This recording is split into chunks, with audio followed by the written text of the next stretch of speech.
Here's a fun fact about Denton County you probably didn't know. Right now, 5 people basically run the county.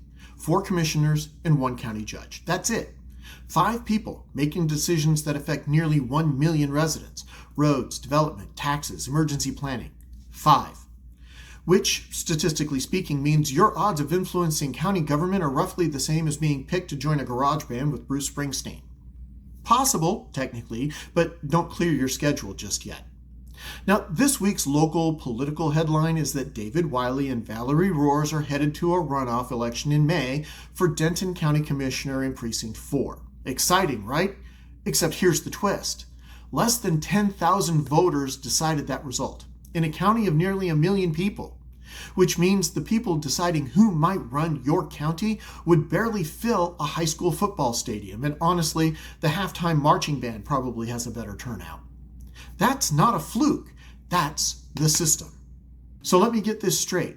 5 officials, 1 million residents, and we all politely pretend that this is the pinnacle of democracy. Meanwhile, 95% of residents in Denton County who don't vote in the Republican primary aren't even in the room when these decisions get shaped. That's not civic engagement, that's political VIP seating. And the people sitting at the velvet rope are party insiders, donors, and primary voters, and they're all laughing all the way to the zoning office. Now look, these candidates may be perfectly decent people. That's not the point. The point is the system concentrates power into a tiny cliquish circle and then calls it representation, which is like calling a group chat public consultation. So if you actually care about local control, the conversation shouldn't just be which candidate wins the runoff. The bigger question is, why does such a small slice of voters have this much power in the first place? There are real reforms that could change that. Nonpartisan elections for county commissioners. Remove the gatekeeping power of the party primaries.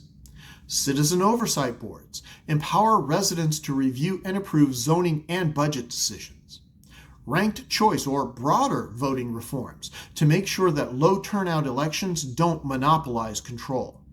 Because if Denton County is going to keep growing responsibly, the people shaping that growth shouldn't be 1% of the population. They should be the public itself. So the next time you see headlines about the Denton County runoff election, remember, the real story isn't just who wins. It's how few people get to decide. Real reform isn't picking the lesser of 2 disappointments. It's about structural change that returns power to the people. Because if local government is supposed to belong to the people, maybe it's time that more of the people actually had a seat at the table.